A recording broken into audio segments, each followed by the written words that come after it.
Hey guys, what is up? Welcome back to the channel. I just realized my audio was down on that. Sorry for the intro. That was silent the whole time. I'm in with Eilfie today. Where's Eilfie at? Eilfie!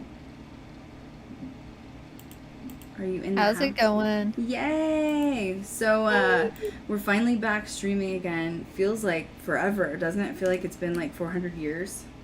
Yeah, really. I even took a look and like, wow, because I could see the log when we last came on. Like, yeah, it has been that long. Okay. It hasn't. You're like, wow, like how did That's it feel to great. do research again? Did it feel good to get back in the groove of it? Oh yeah, it feels nice. It does. I do. I like our schedule. Like, I'm glad that we're back in it. Which, speaking of that, how has the last 8 months been for you with negotiations? It's always fun. Just smiling. She's like, it's been great. It's been great. Great, great. No, it was good. It's good. We're in a good place. Oh, Our it's good. future's great. Yeah, it's stressful. It's never, it's not like the funnest thing to do in the world, but we're glad where we're at and I'm finally getting back on social media. I feel like I've been gone from social media for like 400 years too. My God, Krystal's still alive. I know. Oh, where is she? There she is. She's alive. No. Woo. So, I'm really excited for today's topic because this is one of those topics that I'm fascinated by, which is Jack the Ripper. Is it one of that you just always go back to? Because is it because it's unsolved? Is that why it's so so curious for us to want to be involved with this case constantly? So, and honestly, I feel like it was also one of the first kind of true crime cases I remember ever coming across. Like when I first started reading anything paranormal strange, I think Jack the Ripper probably was one of the first ones that came into it. Mm-hmm. Well, and it's still so like question marks. They don't know who it was. Obviously, DNA samples. It happened. The murder started in 1888. This was in Whitechapel, London. There's so many conspiracy theories behind it that we're going to dive into. Also with H. Holmes, everyone wants him involved. I think just because of he was such an elite here in the United States as like America's first real known serial killer. But even now, there's new conspiracy theories coming out that Jack the Ripper could have been a female, like possibly midwife. Because back in that time, thank you guys for the follow. We have a few new followers. Back in that time, midwives were more popular to be involved with women giving birth than Mhm. actual doctors. And that's because women didn't feel comfortable with men, and predominantly men were doctors. So now the conspiracy theory is, was it a midwife? Because midwives would have really known the female anatomy well for these Oh, like yeah. murders to like these are pretty like brutal murders. Like, do we really know if these women were alive while they were being cut apart? We really don't know, do we?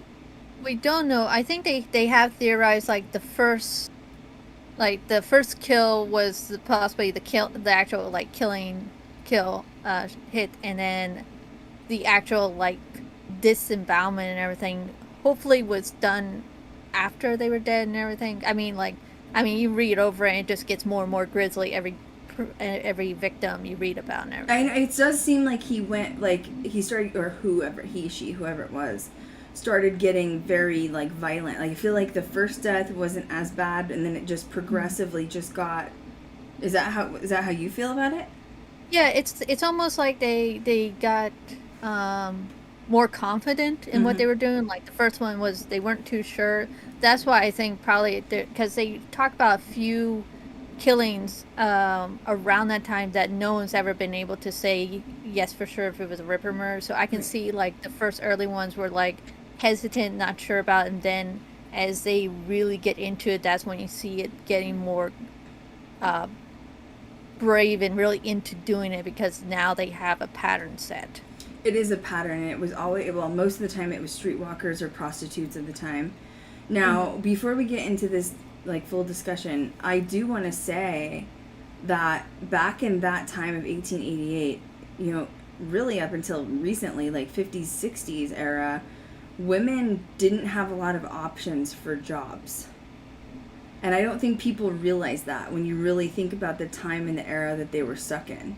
So theoretically, you could have been a nurse, or you could have been a teacher, and that was about it. Everything, you were really meant to be a wife, like your husband's shadow. And prostitutes were really, really shamed at that time. I mean, I know still to this day they are. But you have to look at it in a sense of they were really probably one of the first authentic entrepreneurs, don't you think?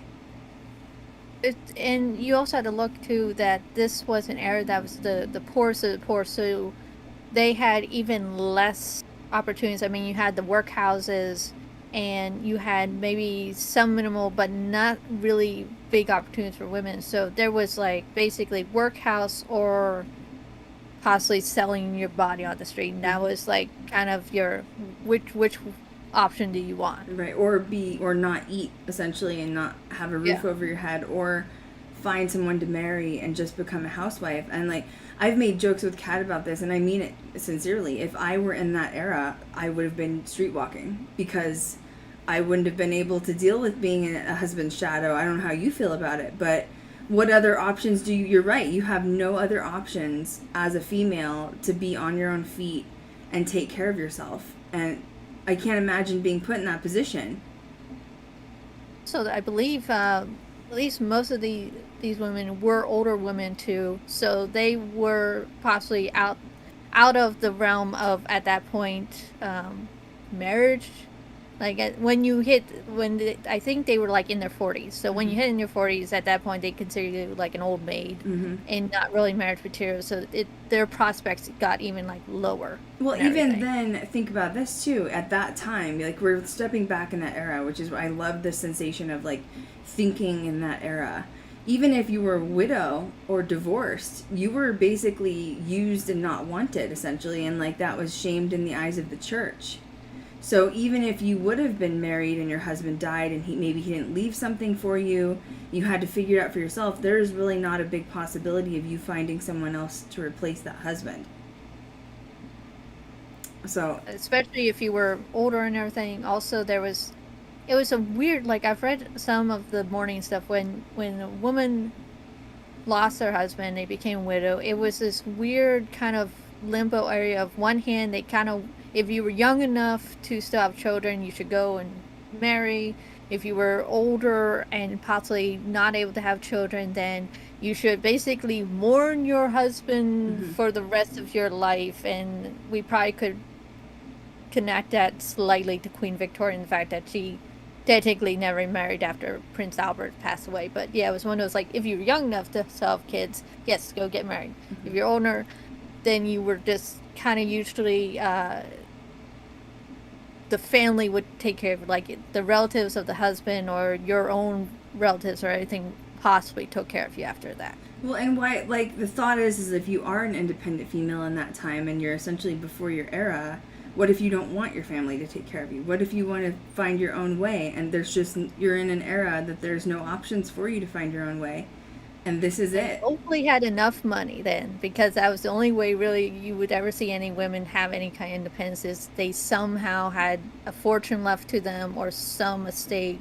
That was the only way they could really have any kind of independence, if they had the fortune, really. If they had it, which was rare. And obviously, if we're talking about the era of Whitechapel, London, it's known for being sort of a slummy area.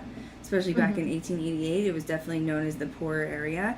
So I guess the biggest thing I want to open everyone's mind up to before we start this discussion is understanding that these women weren't just sex workers. They shouldn't be shamed for being prostitutes. That it was the only form of work that they could have to actually feed themselves, and if they had a family. And it shouldn't be shamed, because it's, even to this day, it's still entrepreneur work in my eyes. Okay, so this is deep, because this is crazy. Like, whoever was doing this was insane. So this started in 1888. Should we start with just jump in with H.H. Holmes really quick, because he was like pre-1888. So H.H. Holmes was around 1886. He was convicted. If you're not familiar with H.H. Holmes, he basically had this like madhouse that he had created for the Chicago World Fair. I can't even remember. I think there was over 100 rooms, or about 100 rooms in it. I've done a stream on it before. And H.H. Holmes was a doctor, and he basically created this madhouse. They believe the creators or directors of Saw, the movie, sort of gained inspiration from H.H. Holmes, which is basically this maze of a house. You have to figure out your way out, and if you don't figure out your way out, you die. Except H.H. Holmes didn't really give you that option. He basically would turn these bedrooms that these people would rent, much like a hotel, and they would go into the bedrooms and he would gas them. They were literally essentially gas chambers. He had so many different rooms with different ways. This is just one example. And he would literally wait for them to pass out. Sometimes they weren't completely dead and he'd have to go strangle them. Sometimes they were dead from the gas chamber, and he had body chutes connected to each of the rooms. And he would body shoot, literally, he admitted to I think 36, 37 deaths, but they literally found hundreds of possible bodies that had been dismembered in the basement, okay? He was twisted, and he was a doctor, so he studied anatomy. He was capable of doing it. He had a lot of money. He built this place from scratch. Literally, he created this crazy madhouse. So when he ended up getting outed, they went into the basement. They found literally they had the heads separated in piles. He had femurs separated into piles, and that's why they were never ever able to put an actual number total on how many people were down there, because it had just been astray with bones. So he did admit to 36 bodies, or 38, however many it was. He was obviously convicted. This was 1886, so we're talking about 2 years before the Whitechapel murder. Now remember, H.H. Holmes paid people off, and that's how he got away with it for so long. That's why he had so many fatalities in the basement, that he was basically doing these experiments on these people. So there's a conspiracy theory that H.H. Holmes had so much money from being a physician, for having this madhouse where people were paying him to stay there like a hotel. They think that there's a possibility when he was convicted, he was supposed to be hanged in 1886. They believe there's a possibility he paid off the police, the jurisdiction, the people involved because of his wealth. And essentially they let him escape, and they put a different convict in his place. The reason this conspiracy theory has come to light is because the person that may have been hung in H.H. Holmes' place, they never let anyone see his face. He basically had a bag over his head the whole time while he was hanged. So there was a person hanged, but the person was never seen. So the theory is basically he paid off law enforcement, all these people to get off, which, let's be real, that stuff still happens to this day. I mean, it's essentially happening with the Britney Spears case. The conservators been paying people and everybody off for him to remain in control, and that's what money and power does with the elite. Harvey Weinstein was doing it. I mean, I could go on and on. So it still happens. So they think that, or they conspiracize, however you want to say it, that he hopped on a boat, ship, went across the pond to London, and waited it out for a couple of years for things to slow down. And then suddenly now, 1888, 2 years later, we have the Whitechapel murders that are happening in the jurisdiction of London. And these women are being, like Eilfie said, there's some sort of blow that happens of murder. And then someone is doing an actual physician's work of dissection. Is that the best way to put it? Essentially, because I believe they talk about, because one theory is that the main weapon was this very long, thin knife that was essentially what surgeons use and everything. Mm-hmm. And dissected essentially, which is kind of amazing, because if you think about it, this was done at night. There wasn't really much in the way of light anywhere. Mm-hmm. There wasn't a lot of street lamps or anything.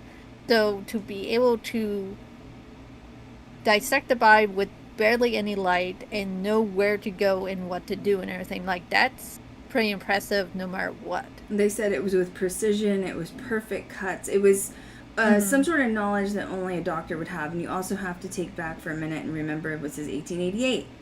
This is a time where the internet doesn't exist and books are probably hard to come by, and you're also talking about a low income area. The Whitechapel area at the time was a low income area, and how are you going to find someone in a low income area that's a supposed doctor or knows anatomy so well to be able to dissecting human beings in the pitch black of night. So the conspiracy theory is H.H. Holmes essentially went to London, and that was possibly who it was. No one was ever caught in this. So what do you think about the H.H. Holmes conspiracy? I've heard of it and everything. I've heard the idea that, which I do find interesting, the fact that they executed him and he had the bag over his head the entire time. Like they didn't, I'm guessing they didn't let him do its like final words or anything, is kind of unusual for its day and everything. I don't know. I feel like it's a bit of a reach. I mean, unless like I've seen people like hear about, like you said, where people they pay off other people, but that is a lot of people pay off, and with all the stuff he had done, it's like unless he was giving them a lot of money. Right, I don't know. I feel like it's a bit of a reach. I do. Well, I'm not going to say never because I feel like other conspiracies have been proven true, so I won't say never. But I do feel like even if he were capable of paying off a bunch of people, whether that's jurors or judges or police departments, whatever, at the end of the day, like, you're letting go someone who has literally dismembered hundreds of bodies. And I don't know why they would, like, be comfortable with letting that person go that, like, dismembered that. Like, that's a fear to the community. And, like, wherever he goes, like, that's a big problem. Like, you could be his next victim. So, yeah, I do think it's a reach as well. But I'll also say never. Because it is odd how the timelines light up, isn't it? Yeah. Well, it is odd. Though, it's interesting if you look at, too, with the Victorian era and just how many murders and grisly stuff was going on back then. It was like it was pretty horrifying. Horrifying, really. But it's one of those, like, even if they're like, we're going to put you on this boat and send you somewhere else and you're not allowed to ever come back to America again, it's like, really? Did he pay you that much to be like, you're someone else's problem now, not ours? Right. Well, and like, how does one travel, from Chicago to essentially the East Coast to leave, right? Like, he'd have to get to probably New York, was probably one of the main harbors out. So, I mean, news still travels fast, especially with the, think about Lizzie Borden, that spread like a wildfire too back in the day. Oh, yeah. So, I guess you feel like, I don't know. I agree. I disagree. Like, it could have happened, but then, like, I don't know. I feel like someone would have talked somewhere in the mix of it, in the jail, in the police station. Someone would have said something to someone at some time, going like, "Guess what?" or "Did you know?" At some point in time, even if they were retired, and they're like, "I remember when we decided to let H.H. Holmes go." No, it's true. Like, you would be like, "Oh yeah," like article comes out of. Sort of like there was some like spy that recently died from the UK that said that he was a part of planning Diana's death, Princess Diana's death or something. But still, then you look at him, like, half of the people are going to be like, okay, I agree that, like, the royal family planned her death. And then other half of people are going to look at him and be like, are you just trying to, like, reach for straws? So it's hard. So even if there was proof that it was H.H. Holmes, it's still a conspiracy, because our people are going to believe it or not. Didn't they, at some point recently, try to do, like, DNA tests or something on his grave? Yeah, they were. Yeah, but, well, it was complicated, too, because they tore down the H.H. Holmes house to, like, or, like, the apartment complex, whatever you want to call it. And now it's, like, a haunted post office or something. But it's like, yeah, they've tried to dig into it. There was an ancestor from H.H. Holmes that was trying to, but I don't, hear anything else. So it's like, obviously it didn't go anywhere. So I don't know. So carrying on. So let's go on the timeline. So you did all this, history. Do you want to chat about the first death, which was April 3rd of 1888? Well, it's interesting. The April 3rd one is Emma Smith, and this is where it's interesting with the kind of, Jack the Ripper case is so famous when it has its own name by Ripperology and everything. He's like, he has his own terminology, literally. He has his own terminology. He has his own subgroup of true crime people and everything. So apparently this is also where it becomes so aggravating between the case and the newspapers and the sensationalizing, where it seemed like almost every time a crime happened in this one, like this summer of 1888, it was Jack the Ripper. Didn't matter what it was like it had to be Jack the Ripper. Someone died, Jack the Ripper. So in other words, they were overly blaming deaths on always Jack the Ripper. Oh, they were freaking out. So like you had April 3rd, you had Emma Smith, who was attacked, and actually she was attacked and she died a day later at the London hospital and everything. I believe it was like stabbed and possibly strangled, but nothing to quite the extent, nothing to what the later deaths were like in brutality and everything. So, but she did die the next day at the hospital and whatnot, and they apparently later falsely filed her under the Ripper murders and everything. Okay. So they don't, it's indefinite. No one really knows if it could have been, it may not have been. They don't really know indefinitely. Yeah. Okay. Now, I could see it possibly being just because, like I said, the early ones were much not as grisly as it gets, so I could see maybe it was like she could have been like he like a tryout or like the first tryout, and it just went wrong. See how someone fights back or something like that. Yeah, pretty much, and just left it as is and everything and didn't go any further. So was she able to identify anybody, do you know, or anything like that? I believe the police did check, but nothing was really conclusive, and she died quite soon after being admitted to the hospital. Wow. And also, I believe this was still early enough on that they weren't really looking into a serial killer. Like, this was just a spat or stabbing or something has happened in this area, and it happened. Mm-hmm. Let's see, it isn't actually until August 7th in 1888 that Martha Tabram was found on land of George Yard Landing. Wow, so April, May, June, July, August, so 5 months later. If the first one was connected, it took a whole 5 months. So what it gives you a question, like, was it the same? Was it, like, identified as Jack the Ripper? Did it take him 5 months to get brave and come back out to try it again? It does give you questions.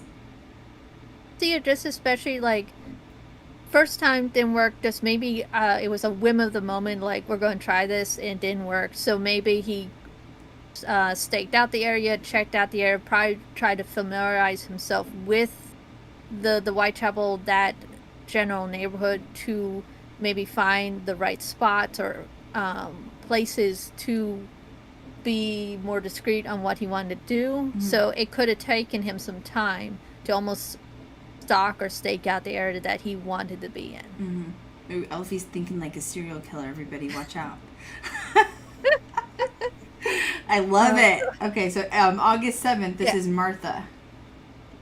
So Martha Tamara, but the one that's usually marked as like the first one or first official that they're like for sure this is Ripper, this is Jack the Ripper, was Mary Ann Nichols, and she was found in Bucks Row, Whitechapel, and that's where you essentially get the Whitechapel killings from. That's where it all begins, really. So do we know how Martha died? So Martha died August 7th. They're not sure if that was directly related to Jack the Ripper. But the first actual Jack the Ripper case was Mary Ann, which is August 31st. So do we know what happened to Martha? Let's see here. Because if Emma was basically stabbed in an attempted strangle, which most of them were somehow like neck cut, right? Like in that area. Yeah, most of them were throat cut and stab. I don't believe with Martha that at that point there was any dissection of the body. I believe Mary is the first one that you see any dissection and anything where her abdomen's open, her throat's cut and everything. Mm-hmm. And it's not until after her that it becomes more and more pronounced. Well, they sort of, it's like if you guys have watched CSI, or like, I love all the crime shows obviously, and I'm a true crime addict, but it's sort of like you can't create or make a composite profile of who you're looking for unless you've had a certain amount of victims that have had like repetitive things happen. And if I don't know if I'm wrong, but I remember doing research about this a long time ago, and the police were giving statements regarding the actual dissections, because most of the same police were on the same cases over and over again. And have you read this, Eilfie, that the police were actually so, like, disgusted, they were, like, vomiting at the scene because it was so grotesque? It was, like, horrendous looking. I mean, and the thing is, too, is, like, let's see if I can find... There's, like, a composite sketch for the police news of her and trying to find out who it is.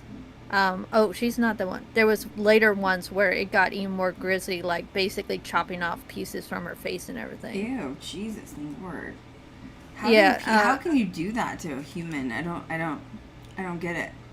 It's weird. Well, it's fascinating where this is where I think a lot of the people who study this try to figure out is the why of it, because on one hand, most people think, okay, they went after prostitutes because they probably figured prostitutes were the least likely to be really focused on. True. Or really cared thought about, of, honestly. Like, second thought. Yeah. Really. So that possibly their target. I know some theories are like because the whoever the Ripper was had gotten some venereal disease from a prostitute, or there was some connection between them and the brothels, and that's that they were basically releasing their anger upon them. I'm gonna blurt something out just because I feel like I need to. I know we're not done yet, but in my opinion, I don't think it's H.H. Holmes. I think it's a great theory, though. I do love the theory because it's amazing that the timelines line up. I don't think it was midwife, although we'll chat about that too later. I think it was because it was prostitutes. You know, you're talking about overanalyzation of, like, psychology, right? Like, I love psychology. I've studied a lot of psychology in college. I'm obsessed with it. Like, if I wasn't a filmmaker, I would probably be a criminal psychologist because I'm so obsessed with the way serial killers think. And I've studied serial killers, like, you know, Ted Bundy, John Wayne Gacy. Like, I've studied them. And they usually have a pattern of a certain type that they like. So for John Wayne Gacy, it is children, which is really terrible. I hope he's rotting in hell. Another one, like Ted Bundy, is dark-haired brunettes that are college girls, right? So they have a type. So for Jack the Ripper, the type is prostitutes. So for some reason, I think it was a man because they're overpowering these women easily in the streets. I don't really think that a woman could be able to overpower another woman. But I think it's a male. I think that this person had mommy issues. And I think that whoever it was maybe abused in some way by their mother. And they were taking it out on these women as just like a dissection tool. And I think it was almost like, you're right, a stress relief to just like kill these women and dissect them. And they're scum of the street in their eyes. It's just a prostitute. No one will miss you anyways. That's my opinion. That's my blurt on it. That's who I think did it. Is somebody who had some serious mommy issues. Okay, so Martha was 1888. So the official first case was Emma. Okay, so let's just go over the timeline again. April 3rd, then we skip back to August 7th, then we go to August 31st. So August 31st is where we're really getting the label of his official first victim, because Mary Ann is absolutely destroyed. Her full abdomen is basically like, this person unwrapped her intestines. Am I right? Yeah. And left it beside her and removed other organs. And it's always, why is it always in the abdomen and uterus? That's another reason that makes me think it's just a man that's angry with a female. You know what I mean? Like, it's something that's a male that's angry with the empowerment of women or mommy issues because he wants to destroy the womanhood of the uterus, is my opinion on it. Yeah, I think this was one that had both the entrails and uterus beside them. Ugh. I think. What goes, like, it just makes you wonder what goes in your head. Okay, you know what I think I'm going to do? I'm take out the uterus. I'm just going to set it right here. Like, the mind of, like, seriously, you know? Like, you're doing... I know, but that's still, like, you also have to think, like, they're doing this practically in darkness, being able to find anything and being able to scoop it out in one piece and set it aside. I know, but what? It's crazy. Because you're right, it's precision, it's anatomy, knowing anatomy, essentially, even though the organs were removed, it was done carefully, like nothing was damaged. It's it's strange to me. The whole thing's very strange, like the thought process of how this happens. So, Okay, we have the first official one's Marianne.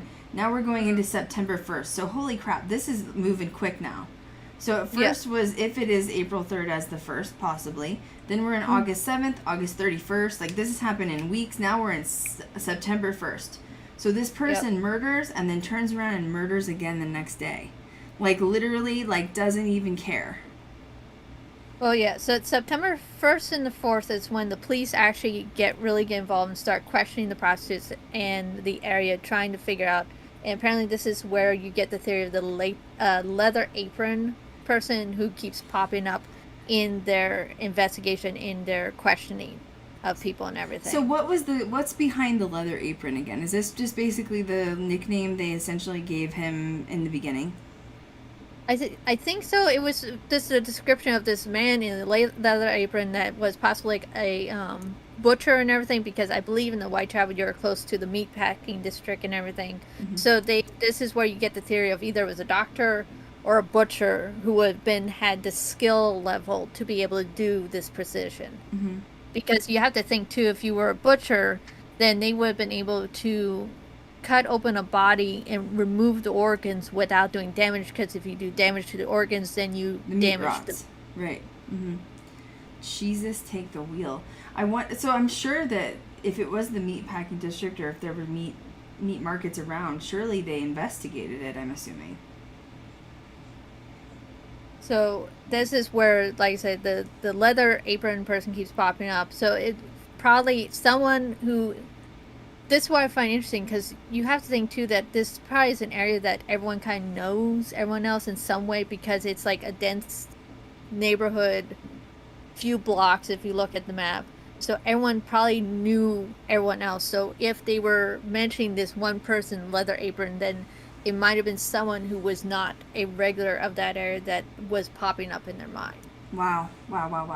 So which to me, if we back up with what you were saying, theoretically, April 3rd, this Emma Smith is attacked and dies, could possibly be his first victim. It would make sense if this person wasn't from the area and they did take it slow, give themselves 5 months to really scope the area out, scope the people. And if it's small populated, certain people streetwalkers in those certain areas, same streets, I think they may have had victims already picked out, which that's also very common for serial killers as well. They slowly stalk their victims because there's a specific victim that they want, sometimes taking months and months to plan out their execution. And it's entirely possible too that he might have had already interacted with them at some level too. Like he might have talked to them, went to the brothels, or even just chatted with them. So they might have been interacting with the killer the whole time and not realizing it, because at the time they probably just thought he was just another person inquiring and everything. Maybe they did the devil's tango with him. Maybe. Right? Maybe he was a customer. Just saying. That's entirely possible. I mean, that's one of the theories of why he might have. And the thing is, with the April 3rd one, I have to look up to see. I would have to double check to see what the Ripperologers think. But it's one of those, like, it's still hesitant, just probably because it doesn't quite fit the same as the rest. Mm-hmm. But I could see this one might have been a moment of rage, like interacting with this woman and just raged out, wasn't really thinking or planning anything, and it just didn't go quite right and left. And then, like you said, since he was in a regular area, he went back to really start kind of scoping out the area properly. Mm-hmm. Sounds like someone's in my studio right now, like while you were talking, and no one's in here because I mean I have soundproof, and so I'm like, it sounds like someone's ruffling through my things. I'm like, look, Jack. Nice side. Hey, Jack, how's it going? Why don't you give me your name so we can solve this shit after 200 years?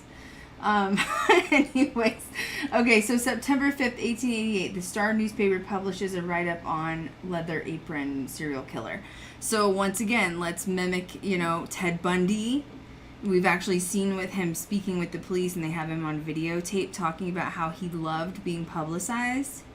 So serial killers love that. They love to be like recognized of like what's going on, and then it probably gave him a little bit more soapbox to stand on, right? Don't you agree?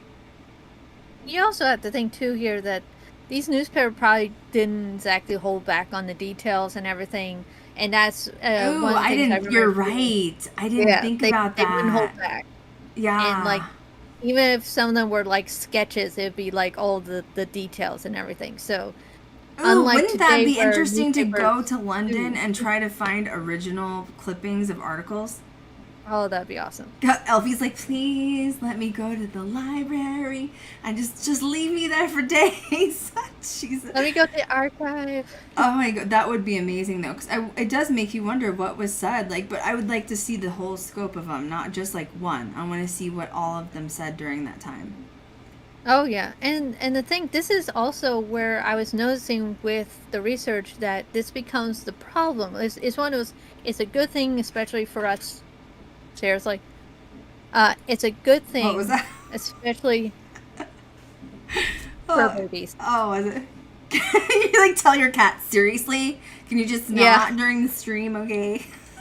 Jeez. Um, I was saying, this is where it becomes the good thing and bad thing. Like, where on one hand, it's good for us that we get a lot of information from the newspapers today from There is this. so much movement in my office. I'm sorry, it's so Oh my bad. god. There's like cracking going on. Like it sounds like someone's going through like my makeup drawers or something, honestly. And nobody's in here. Oh wow. So I think I'd rather have a fur baby in my office than Jack the Ripper. Just saying. Anyway, go through my stuff. Like, hope you enjoy it. I don't know what you're looking for, but let me know if you find it. Yeah, you're right.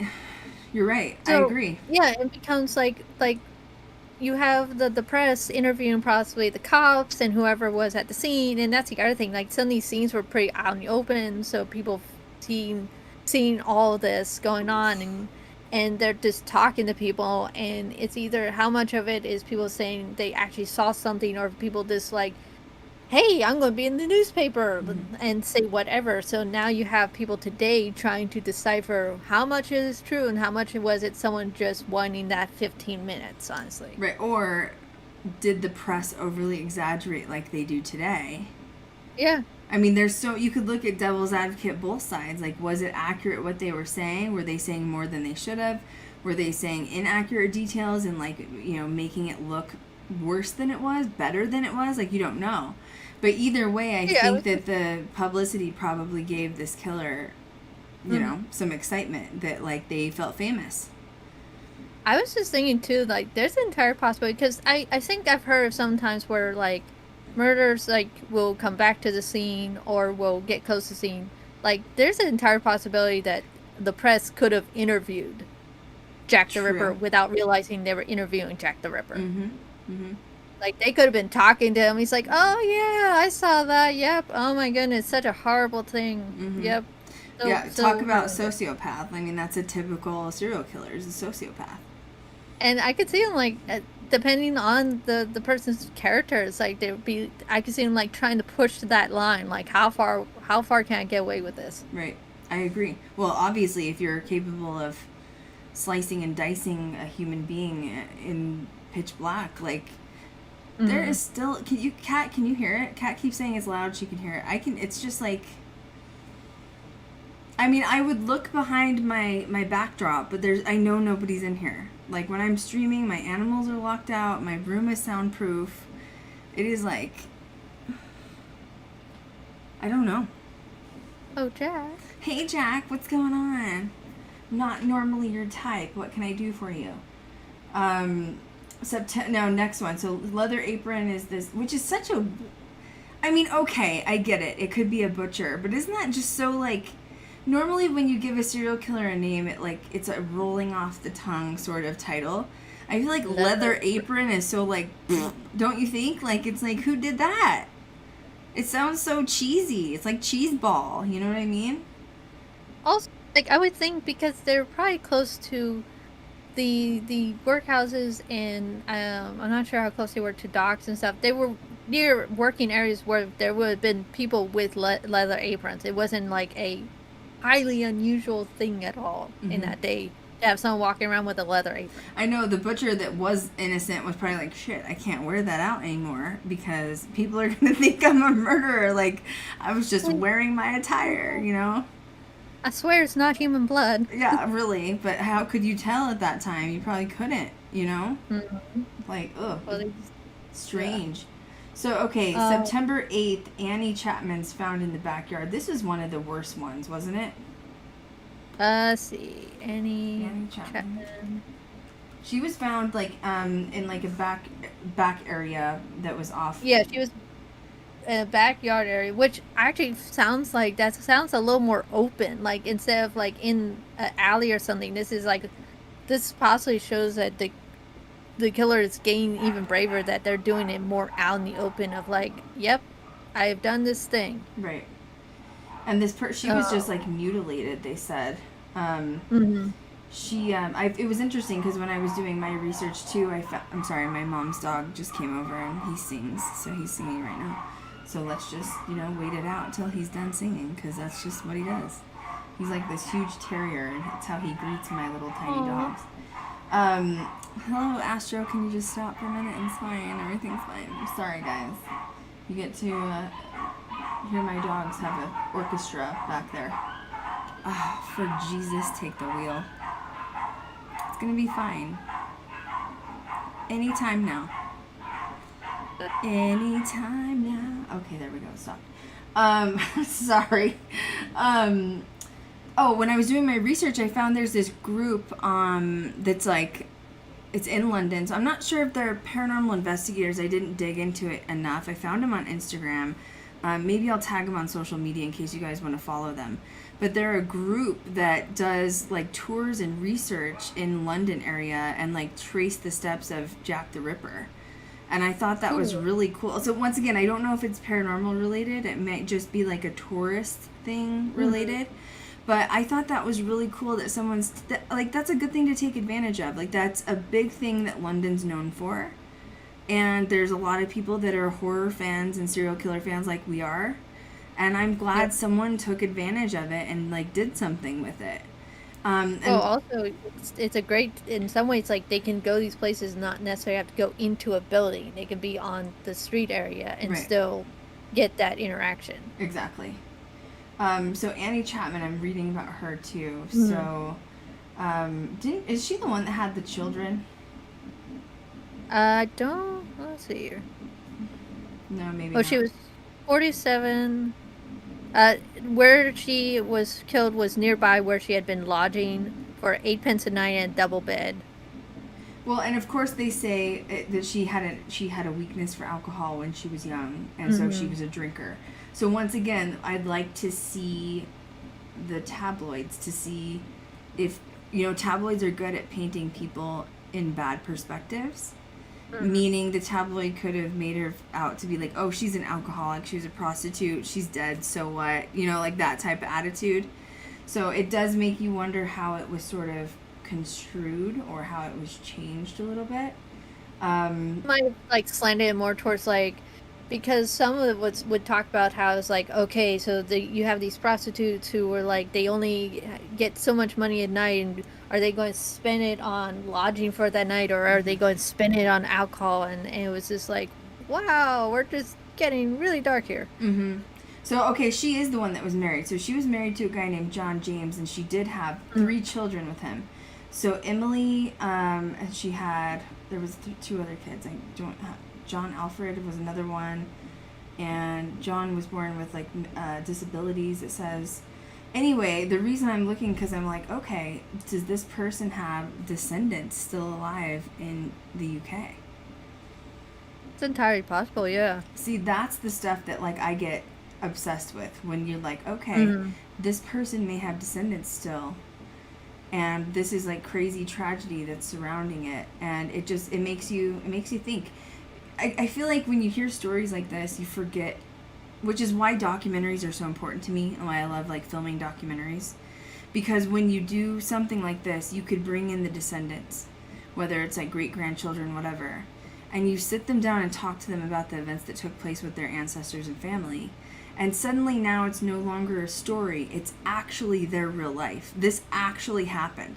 It's not just a serial killer. Like, this person traumatized this family probably for generations and generations, and they're probably still in some ways dragging that trauma around from a certain degree. You know, like if someone's violently murdered like that, there's going to be issues that arise one way or another. Well, it also shows that she had run in with the police before with arguments and such. But yeah, no, I agree. It's where I think maybe in some ways this is why Jack the Ripper is such a fascinating case, not just because it has not yet been solved, even though there's umpteen amount of books that have claimed they have solved the case.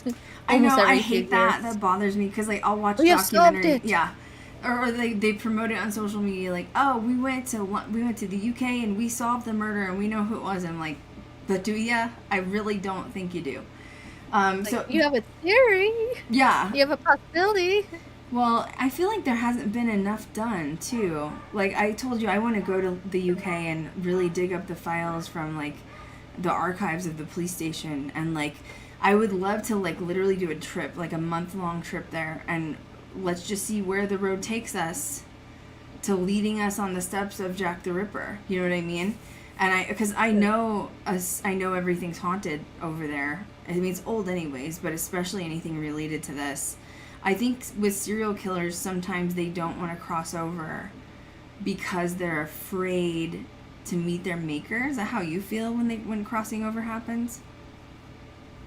I've heard definitely cases where people have interacted with hauntings and such, and they'll get EVPs of the people who are possibly there, that they have a fear of, they don't know what to expect on the next side, or like they're worried about judgment or something, especially if they were religious when they were alive. Right. Yep. So I'm interested in, I don't know, I feel like there could be more that could be done. That's all I'm going to say. Mm. So technically Annie Chapman, so this was September 8th of 1888. Yep. Ooh, that's weird. So her death date was 9/8/1888. Ooh. Wow. That's numerology for you. I'd love to look up the astrology chart on that date. That's all I'm going to say. I bet there's some weird stuff in there. But Annie was technically, according to the police, the second murder victim. Only because she was also dissected. Yeah, because her murder was very similar. I think that's where it becomes a difficulty with the cases before and the cases after. Like, how close are they to the same MO? Because if this is a serial killer, we all know that they don't usually really stray away from their pattern. Like, change the way that they choose death, I guess, is the way to they'll have consistency of their victims, right? Oh, but yeah, it's almost like it's a habit that they have to do it this particular way or it's not right. It is, but you've even, so, you know, I don't know, once again, I never say never, because I think that anything could happen, but you have heard Ted Bundy talk where he said he had a couple failed kidnapping attempts. He would sometimes knock him in the head with like a sledgehammer or something, and he had a few of those that there were failed attempts. So it does make you wonder if there could have been failed attempts for Jack the Ripper. See that possibility. I mean, like I said, it's one of those, you're not sure how much it is that he chose this area because he felt that he could find victims that were not as traceable, or it was a ground that he felt like he could kind of disappear in and do what he wants. So I could see him seeing them doing that, where they could have made some tents or tried different things out, seeing what they prefer, or playing devil's advocate again. Maybe he killed someone and went to start the dissection and heard scuffling of people coming towards him, so he left the body. He didn't have time. So I mean, I'm not just saying, what if? Yes, it could. I think it could happen for sure. And maybe that's why the murders would get more brutal as they went on, because he would be upset that he didn't get to finish that victim or whatever, or like miss the boat on it, and he had to do something worse to the next one or something. So we have to remember too, like in this time period, the police officers then aren't same as they are today. They weren't trained the same. They didn't have the same. They were oftentimes volunteer, that they didn't have the same schooling. It wasn't until it was mostly the detectives that did the really hard labor of trying to figure out who did it. but the people, the police you would see kind of walking the areas and checking things weren't really as trained up as they are today. So they might not have been able to know what to look for compared to if you have a police officer today encountering the same things, they would know what to look for. Well, overlooking evidence could have happened. Another thing that could have happened, like consider the John Benet Ramsey case, because I grew up in Colorado, so that case was like kind of obsessive, you know, with everybody. But when John Benet went missing, before they went in the basement, they found her body. They didn't realize it for hours later that she was down there. I have my own theories on that, but that's for another stream. But basically, they let Jean Benet's family grew up in a city called Boulder. So Boulder is a very college town, but it does have a lot of money. So if you've lived in Boulder most of your life, there's a lot of big mansions. It's kind of like the closest thing to a mountain town without being in the mountains, I guess, if that's a way to explain it. And so the Jean Benet case, when it happened, this family was very wealthy. They lived in one of the most, premier areas of the time. And I think that the police saw them as an aristocratic sort of modern family. And instead of locking down the house and doing a proper search and scope for evidence when they found her body, instead they just let everybody in and they trampled all the evidence. And that was part of the reason why they were never able to like pinpoint the murder of Jean Benet. And I feel bad because like they were blaming the brother and they were blaming the dad and the mom. I honestly, in my opinion, just because I grew up with that case, a lot of people want to blame the brother. I don't think it was the brother. I think that the mom she had Jean Benet in pageants. And I think that she would exchange her child to be sex trafficked for winning pageants. And I think that one of those people that was behind the pageants, who was obviously a pedophile, she must have had like a debt owed to them or something, took Jean Benet in the basement and may have gotten a little too rough and then died. So I think that, then you have Patty, which is her mother, who ended up getting cancer later, and it was like a terrible form of cancer and she died. So once again, it's that karmatic debt that comes back around to repay its debt in different directions. So same thing with this, but now you're talking 1888. You have police that haven't been trained formally, which, I mean, even to this day, mistakes still happen all the time. And they probably went in never seeing such a brutal, gruesome murder like this, didn't really know what to do. But then word gets out on the street that this person was like essentially dissected. More police come in and they all just start trampling through the crime scene without paying attention to what they're doing. Right? Do you agree? No, I mean, you have police trampling the crime scene, you have neighbors, because you also have to remember this area, the area where these murders happen, were densely packed. A lot of them were like houses and taverns and just smushed together. So you had a lot of people densely packed in these areas. So if something happened, everyone knows. So people were checking out what was happening. The police were checking out what was happening. The press came, and you have people walking around the bodies, walking around the spot, disturbing the body, disturbing any possible evidence or anything around it, just to get a look and see what was going on. Because especially at this point, it was probably really catching steam and really becoming a big thing that everyone's like, oh my god, there's a killer in Whitechapel, there's a murderer, and just like everyone just losing it. Well, people are still like that to this day. If you think of like driving down the highway and there's a car wreck, it's on the opposite side of the highway. You don't need to slow down, but everybody slows down because everybody's nosy, everybody wants to see what's going on. And it's like, so yeah, back then, I mean, it's still like that today, but back then, I can imagine, especially when that type of murder was very, very rare.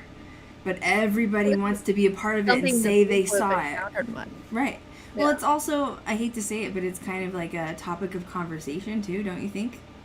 Oh yeah, everyone would have been talking about it, everyone. And that's the other problem you have to think too, is that you have the crime scene, you don't have them properly probably roping it off, making sure people don't walk through it, but then you also have a lot of people talking to each other, so I don't know if they had people knew to like separate people and start interviewing, going, what did you see, before they start chatting with each other and the story gets changed and overblown because, once everyone starts talking to each other, what they think they saw or what they knew they saw changes as well as the story kind of becomes a telephone game. Yeah, I've watched this thing. I can't remember what it was called. It was on YouTube a couple of years ago, but basically it was some criminal psychologists wanted to prove how people's brains work when trauma happens. So they basically brought in these volunteers. It was like 5 or 6 people, random people. There was a couple women, a couple of men, and there was like a kid and a teenager, like just a random group of people. They had them witness like a trauma, there was a kidnapping that was an example. There was like a car wreck. There was like a domestic incident. And then when it was done, they like pretend, it's a pretend thing, but the people that are witnessing it don't know that. So the police come in and they start interviewing these people about, hey, what did you see? Now we saw it because it's on videotape, right? So we know what was said, what you see. But what happens when trauma occurs, which is the criminal psychology part, is your brain thinks it saw something that it didn't see. So they would be like, how tall was the guy? Was he Spanish? Was he white? Like they would literally not give the right information. What color shirt was he wearing? Was he wearing a hat? Was he wearing jeans? And they would not be able to depict what they just saw because trauma changes your brain. But you're right. Then you add in outside elements like discussing it with neighbors and people. And now everything you think you saw, you didn't see. And I sort of feel like that's how the Salem witch trials went too, right? One person's a witch, everybody's a witch, hang everybody, just get rid of all of them. If you do any sort of witchcraft, just hang them. Well, also another good example of like evidence being contaminated is like if you look at the Lizzie Borden case and everything, when that happened, you had police and family and everyone just trampling through the house and going back and forth and they were trying to collect stuff, but they weren't, but they were also talking, and you also had the Borden family being this very influential family, so of course you have to take into consideration, we have to be particular about this because they're well-to-do and everything, and it's all that aristocratic nonsense. Once again. Yeah, I agree. Yeah, the Borden one's interesting too. We have to do a discussion on that, but there's a lot to unpack with the Borden one for sure. But one thing I don't like that's been brought up recently is there was a psychic that was a residential psychic. I don't know her name. I don't know who it was. So if anybody knows, let me know. But this was like 3 or 4 years ago, and she was like working out of the Borden house temporarily. And she came up with the theory that Lizzie Borden was essentially molested by her father, and that was why she murdered her stepmom and dad. And I remember paranormal investigators ran with it, and they started accusing the Bordens of molesting their daughter. And like, I'm sorry, but you shouldn't just take one piece of information that a psychic said and run with it.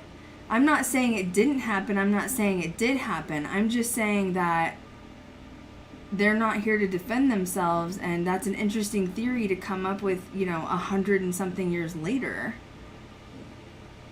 I mean, it'd be one thing if they found it in a journal or a letter or some sort of evidence from the family themselves that something had happened, but if a psychic's like, I'm getting a message that this was a thing, someone was like, we'll take note of it, but not run with it as if it is fact. Well, and then people started going in and investigating in the house, accusing the Bordens of doing it. And then there was dark stuff that started happening in the Borden house, and I just didn't agree with it. And that's where I feel like we have a responsibility. All my lights just went out in my office, by the way, so that's interesting. Now Lizzie's like, hey, what's up, girl? I feel you. No, I'm just kidding. Everyone's come join everybody, the party. Hey guys, just come on in. You just bring it on in. No, but like it's a responsibility as paranormal investigators to make sure that, you're right, take note of it. But like, where are you? Did the information come from a spirit box? There was something else that just fell. I don't know if you heard that. Oh, gee. Anyway. Well, I mean, this should be information that should be noted down, and then you should like go to historical place, go do research to see if there's any actual verification of it, because until it can be actually verified, it's like, yes, you were told this, but I can't say that this is fact, this is a theory or allegedly, but not like, unless I see it in a letter or journal that this happened, this is just a psychic saying they got this message. Well, and there's also, with Jack the Ripper case, there's alleged list of possible murderers. But once again, it's not infinite. There wasn't DNA testing back then. We don't know. Is it fair to go in these haunted locations and just start accusing this specific name person? It's not fair. Like, would you want your name slandered 100 years after you were gone, is basically what I'm saying. Like, as I'm just reaching out to the paranormal community, you're responsible for this. Even if you're just making a documentary you put on YouTube, please be mindful of what you're putting out there, because these souls could be trapped here still, and they may not even be the murderer. But like, let's not just point the finger, because I feel like you can't. We don't have any infinite sort of... There's still people that are in prison to this day that are now being released because DNA is proving that they weren't the murderer. So I just feel like as a paranormal investigator, we have a very big responsibility, and it needs to be done with grace and poise rather than just accusations. Well, that, and also you have to think too, it's like a lot of the urban legends or folklore that we end up getting at haunted locations, half the time are usually hearsay or stories that just a tour guide or someone in the tour or something makes a comment, and it just filters down, and then somehow along the way it becomes canon. And so that's the other things you have to be aware of, is that if you're putting this like on a documentary or in film, you have to be very specific of like what this information is or where it stands as the whole of the case, because at some point it could end up in a book on yep, this was a thing, this actually happened, when it was just literally they spotted it in a blurb and that was it. Well, you could even go to tangent off of that, honestly. You could even say, if the psychic got the information, I'm not questioning the psychic, okay? But what if it was Lizzie Borden saying, oh yeah, my parents molested me. They didn't really, but she wants people to think that. So I'm not saying the psychic's lying per se, but do be careful and take that information with a grain of salt. But where they're obtaining that... spirit saying whatever. Like, you can have a spirit saying all sorts of nonsense, right, and everything. And it's like, I'm sorry, just because a ghost told you something does not mean it's the gospel truth. It's true, and even if it's the psychic that's basically the channeler, I have a perfect example for that, which is when we filmed our pilot documentary that is winning all these awards, by the way. Holler, we've won so many awards. Awesome. I'm so proud of all of us. Sorry, I had to like toot my own horn for a sec. But, well, for example, we were on set at a haunted location in Arizona that was originally Native American grounds. I was very passionate about it because I'm Native American and I wanted to tell the story in a way that they weren't able to. And so we thought that we were, we did the history, man. Like, we knew what we were talking about. We did the history. But when we showed up to set to actually investigate, all of the EVPs and especially like spirit box activity wasn't even the natives. It wasn't even the people from the tribe. It was people that, and it wasn't even of the time, there was a war on the ground. There was an actual war between like the United States government and native tribe. It wasn't even that. It was construction workers that had come in afterwards that were miners. That's who we connected with. So you have to be open-minded is what I'm saying, and you also have this responsibility as a paranormal investigator, if you're running your crew especially, is that you might go in thinking you know everything, and you might come out with a completely different story through the spirit box. Like, let the spirits tell their story. And once again, with a psychic too, be careful, because I'm not saying not to believe the psychics. I'm just saying that I would believe more if it came through the spirit box or EVPs versus through a channeler. Well, my worry, honestly, because with psychics and working with, because I do like the idea of like working with psychics in case, but what my worry comes is the whole front loading information. So if you have a psychic walk through and they're saying all these things about this place, this spot's haunted, this spot's haunted, someone died over here and someone died over there, and they're just kind of front loading everyone. So when the investigators come through and they're like, oh, this room's haunted, even if there was it wasn't any actual historic evidence, but because they just got the haunted tour essentially from the psychic, now all they can think of is like, this room must be haunted. Just these haunted spots. So. Yeah. Yeah. And you're only focusing on these haunted spots. I agree. Mm-hmm. Like, it's okay to do that. Do hot spots. That's good. But if you're not getting anything, move on to something else. Like, it's true to say that psychics are not... I would never expect a psychic to be 100% perfect and accurate every time. That's an inaccuracy. They are still humans, and the channeled message could still come through not correctly. That doesn't make them any less of a real psychic. It's just that they're still human, interacting on a different level. And I agree. You should not take everything they say and only focus on those places, because you could be missing a really big opportunity in a completely different location that they didn't even point out, where that's actually most of the the hotspot for paranormal activity. I totally agree with you on that, 100%. Eilfie's like, drop the mic, I'm done. Okay.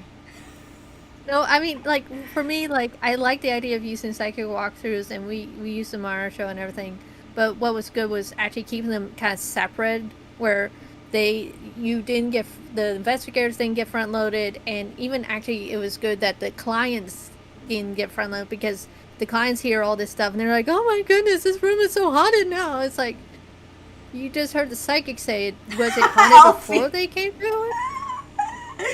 Your face, oh my god, I love it. Eilfie's like, why are you scared? Literally, I was watching, I'm gonna just say it the other day, I don't care because I feel like it. I was watching an episode of Dead Files. This was like, what, 2 weeks ago? I texted you about it.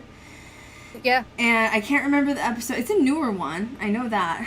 But it was like some sort of like haunted farmhouse, or like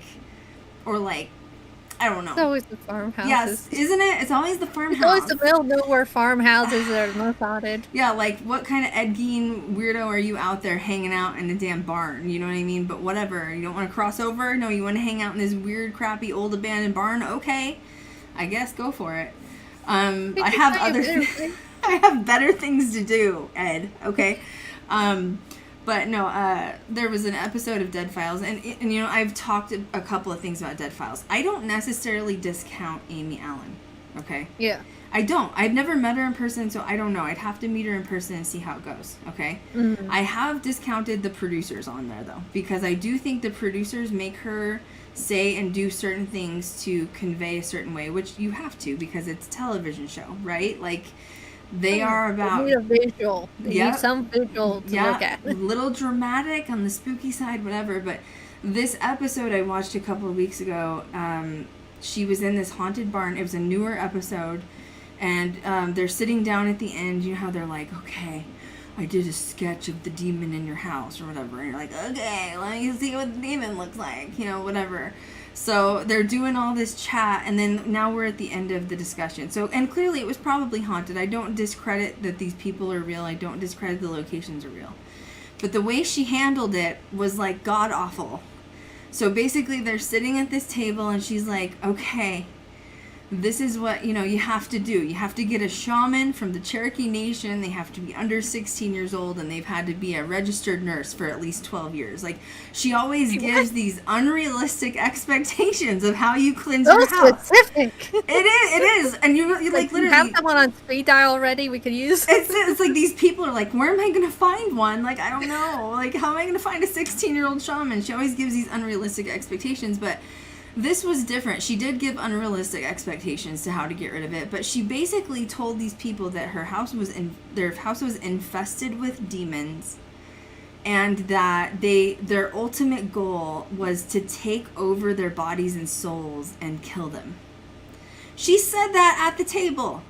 And you're looking at this family who it's like a man and a husband, or a husband and wife, and then their kids, I don't remember, 2 or 3 kids, whatever it was. The kids aren't there, obviously, thank God. But these people just start crying and breaking down because they think that the demon is going to take over their body and it wants to eat the soul And now they're like, what? Oh my God, let's just give up on life and just like take my soul now because I'm just done dealing. They're crying, and it's just, that's the problem that I have is the fear. Do you agree with me on that? Oh, Lord. The fear. They're going to eat your soul. Okay, thanks. Have a good day. I can't, Eilfie. Oh my God, that was one of your one-liners. Yes, I love when we catch those on camera. It is. It's no. I mean, okay. Okay. On one hand, I understand if a medium has a message and they feel they need to convey it to the people. First, they need to ask, like, "Can I convey this?" But you don't outright go like, "There are infestations of these demons. They're going to eat your soul." Good luck. She's like, they want to devour your soul and take over your body, and like these people are just mourning. I mean, like clearly they're scared. Yeah. They're obviously there's paranormal activity. I'm not questioning that, but now they're just like bawling their eyes out and they feel hopeless. And I'm like, there's just a way to deal with things, and that's not the way. Now, once again, do I think that was authentically from her? No. I think it was probably persuaded by the producers to make it dramatic effect. But now you have these people, this couple living in this barn who are like traumatized and think they need to just demolish the whole thing and like leave the country, you know, like to get, because I feel like it was something that drastic and that horrifying. It'd be like, one, please do that off camera and explain to them instead of like this. Just we're just going to drop this whole thing. I'm just going to drop a bomb on you. They want to eat your soul, like Jesus. And then just pack up and leave. It'd be like, okay, we feel like this might be happening, but we already have on call someone to come in to cleanse and everything. No, and but they don't. They don't call people in to help them. She gives them the like who they have to find, and you're just kind of like, oh man, now these people think these demons are going to eat them, which, by the way, I don't agree with that statement. I don't think that could happen. You'd have to be in a severe state of oppression and possession for that to occur, and you'd be, like, throwing up pea soup at that point. So, and I'd be calling a preacher. Like, they were hoping it was Casper or something. They didn't expect something like the bowels of hell were opening up in their barn. I'm crying. I just can't. No, but that's, once again, as a paranormal investigator, we have a responsibility, and which is why I think with Ghost Girl Diaries, we want to be authentic, and we want to bring authentic, cases and facts to the table, and also play devil's advocate, because I think that's almost more interesting than putting on, like, the Hollywood facade.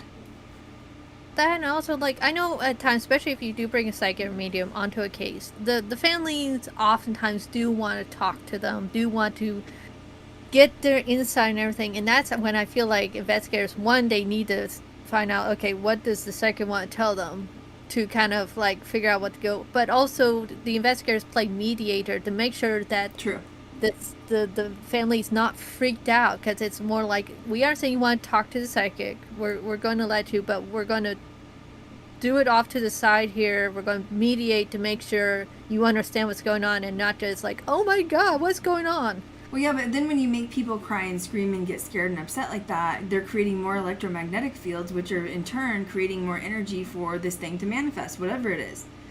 And now there's going to be even more paranormal activity, and it's almost like that's what they want. It's like, hi, you have this infestation. Good luck. Now you're expecting them to be able to sleep in this place afterwards? I know.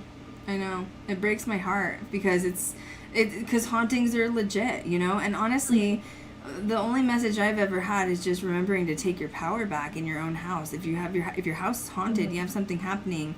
I mean, I don't like the sage gatekeeping thing, so I'm not even going to go there, but sage the damn house, get some crystals, find some St. Michael, pendulums, put them in 4 corners, north, south, east, west, put a salt ring around your house and sage that shit out, and then you're done. And you have to deal, you know what I mean? Like, take your house back. So people, like, are so created by fear because of the paranormal activity. It's like, dude, your ghost doesn't pay rent, bro, so, like, decide who's going. I think this is also, I feel like this is something that is not really drilled in enough when it comes to groups of investigators when they want to do private cases. Because it's one thing if you want to do a public place where it's like a big place where you don't need to worry about a client necessarily, because it's fine. But when you're dealing with families and private homes, half the job is not even investigating. Half the job is trying to build up the family and help them, like you said, regain power of the house and trying to help them understand what's going on to either explain that it's natural occurrence or if it is paranormal, how they can do something with it. And because it's half time you have to explain to them, like, we can't be with you 24/7, but we can help you work to either clear this out or at least set ground rules. So that's half the work with the investigators, is to basically help build them up. And not say that the demon is going to devour your soul. Jesus, Yeah, don't do that. take the wheel. If anyone ever tells you that, you need to get them out of your house immediately. Like, it's just not as safe. You know what I'm saying? Just... So if you want the house cleansed, I would prefer the investigators, like, most of the time, if they have someone on hand, like they have someone on speed dial where they're like, okay, they're in this area, we know someone who can come in and cleanse because we have a working relationship. Not like, okay, we're going to let you Google the first person that comes up, and hopefully they won't, like, I don't know, charge you an arm and a leg to cleanse your house. Or do it incorrectly, or put a hex on you or something, for God's sake. Yeah, because you're expecting to know what to look for and what type of person to cleanse the place and not get scammed or something. I don't know if a demon can devour your soul, though. I mean, I think that's you're a little ways off of that. You know what I'm saying? I highly doubt it. You have to go through some oppression, then some possession, then you got some Emily Rose shit, then you're there. You know what I mean? Like, it's gonna be a minute. Like, I feel like you act like it's gonna happen tomorrow. Well, also, if the case didn't show anything with the clients to begin with, that there wasn't any unusual activity with them, any oppressive signs or anything of that nature, then it's like, yeah, it's not an instantaneous head spinning moment. Makes me tired. People make me tired. Okay, so back to but anyway, the point of that rant is, it's a point, which is be responsible as a paranormal investigator. You know, even if you're putting stuff online, be responsible with what you're placing out there, because it'll turn into a gimmick, and you don't want to become a gimmick. You don't want to become a sellout. We need an episode alone of just what not to do in ghost hunting. Which Eilfie, is going to be I a could 2 just hour go rant. on for 400 years on that. I think you and I both could. Like, let me tell you what I experienced, okay? Oh man. Okay, so back to Jack the Ripper. So we're gonna, like, skip forward here. So Elizabeth Stride was found in September 30th of 1888. So whoever this is, these are all, like, the official killings. These are, like, happening really quickly within a matter of a couple of months. Literally, it started basically August 1st, or if you're talking official cases. And all of these are prostitutes, women. There's the next one, September 30th, 1888. Catherine. So these were both done on the same day, essentially. One was at 1 a.m. and one was at 1:45 a.m. This was also in Whitechapel. And this one is actually the interesting one, where, like, before that, on September 27th, the Central News had gotten the boss letter, which essentially was where the title Jack the Ripper comes from and everything. That's because before then, I believe they were just calling it the Whitechapel murders or Whitechapel stabbings. So this is where the newspaper were like, hey, this is an even cooler name. Let's go with this instead. Jesus Lord. Yeah, October 1st, 1888 is when the police officially name him Jack the Ripper, and it's basically made public. And then by October 6th, it's spreading through news agencies like wildfire. Yep. So with September 30th, this is where it was. I just heard a male voice in my ear. I don't know what he said. Oh, no. Ew, Dude, come on. Dude. I will sage you out, mofo. Okay? He'll do it, too. I will salt rim this house. Don't even play me, okay? It was in this ear. If you guys heard anything, let me know. But, Hey, come on. Look, that tells you that this is like, this dude does not want to cross over, and he finds ways to transmute through energy. And he's like, yes, people are talking about me. Let's, like, show him how much power I have. And, like, oh, I'm creepy. Yeah, we knew. We already knew you were creepy, by removing women's organs. What's wrong with you? What did your mama do to you? What happened to you? That's sick. 11. Okay. All right, sorry. So, Elizabeth Stride was murdered in Burner Street at 1 a.m., but then Catherine Eddowes was murdered on Mitre Square city of London at 1:45, and this is where a lot of people suspect that Elizabeth was murdered. Similar stuff, throat slash, organs taken, and everything. But it wasn't quite as grisly. Like it showed like almost like an interruption. Mm-hmm. So this is a possibility like someone had come by, or the police had come by, and someone had interrupt his ritual essentially. Mm-hmm. So then they leave and they find another person, Catherine Eddowes, and they just basically finish what they started and go like a step further essentially. I wonder if this is the one where I was talking about with the nose cut off and everything. There was a nose cut off? Yeah, it this was like person's in my house right now. What's wrong with you? Carving into the face. Don't touch people's faces. You're nasty. God. Like this. Let's see here. I didn't know that one. Was that Catherine? Mm-hmm. Yeah. Ugh. Let me see if that was Catherine. Because I want to say this was when you definitely got where it was not just now the organ, it was just going everywhere. So he was just like slaughtered. Oh, that's right. His last victim was like Mary Kelly, right? And she was found like completely just like almost cut in half, right? Oh, yeah. The picture is like, it takes you the moment really to, yeah. Catherine Eddowes was the one where Jack the Ripper was now carving the face up too. What is, ew. Because there's a newspaper clipping showing what her face looked like before and then what it looked like after, and her nose was dropped off, and I think there was a stabbing under the eye. Did they find the nose? Was it like on the scene? I'm assuming so. Sure if they ever found the nose. Makes you wonder though if he was removing organs, if he did keep something for like trophy, because that's a very serial killer thing to do. Yeah. Is keep something for trophy, like, oh, this is the nose of Catherine. Like, what are you doing? Who does that? Entirely possible, because I believe they said she was missing a couple of kidneys. A couple? You only have 2, yo. Yeah, that's what I mean. She was missing her kidneys.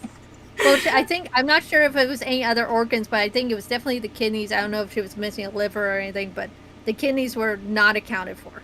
Wow. Well, then it makes you wonder if there was like some black market shit going on. Like, was he like, you know what I mean, trading it for like someone needs a kidney? I don't know. I'm just saying. Just saying. I think it was more they thought there was possibly cannibalism going on and not so much trading. Jesus Lord, I'm gonna have to sage, for God's sake. Yeah. What's wrong with all you? The saging. Got issues, man. October 6th, the letter from hell comes in, which is where... Alright, I can hear you in here. Alright, it's getting louder.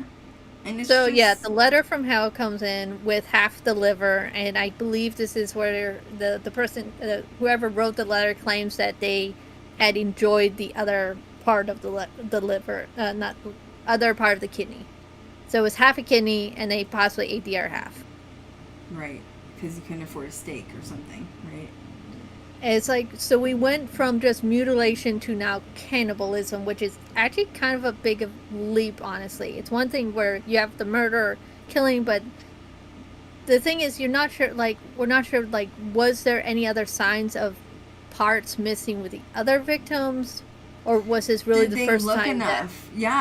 Did they look enough? It makes you wonder. Mm-hmm. Like, did they take account of everything, or was there pieces of flesh, organs, anything? It's just nasty. So November 9th of 1888, we have our last major victim, basically, which is Mary Kelly. She's found dead in her room, which is on 13 Miller's Court. And she was just absolutely vengeance mutilated. Yep. Oh yeah. Go ahead.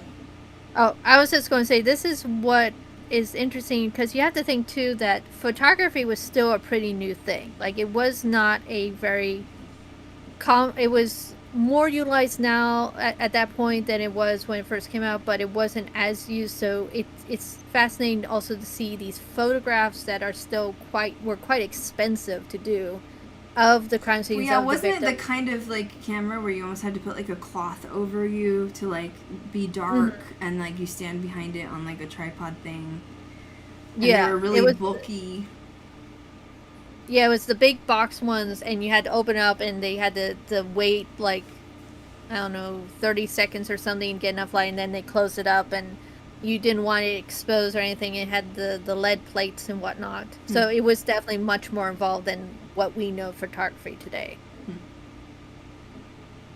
So but there were other murders after Mary Kelly, but they weren't able to totally say that it was them. So there was one girl named Rose who was found strangled not far from the same area. What does it say that says it may have been self-inflicted? How do you self-inflict a strangulation? Like, choke yourself? They think that she was drunk, and that she was so drunk that she, like, pretty much clotheslined herself without realizing it, and strangled. That she was apparently blind drunk, and that she just clotheslined herself. Shit. I hope she went to sleep and that was it. Then Alice was found in a castle alley of Whitechapel again, but it was also less violent. Detectives still believe it was the Ripper. But see, this point, you know, this person's getting so much headway and, like, publicity that this is when you have to start worrying about copycats. Yeah. Oh, yeah.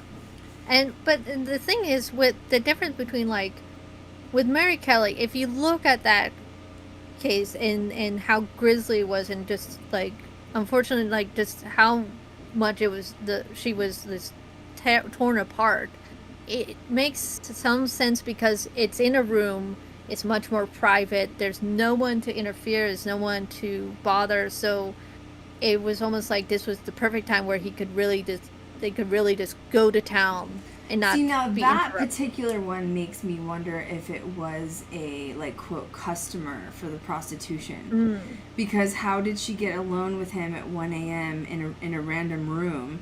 And if I remember some of the stories I've read correctly on Mary Kelly, it was, like, more of, like, a upscale room that she was staying in, and it was one that they didn't think she'd be able to afford by herself for the night.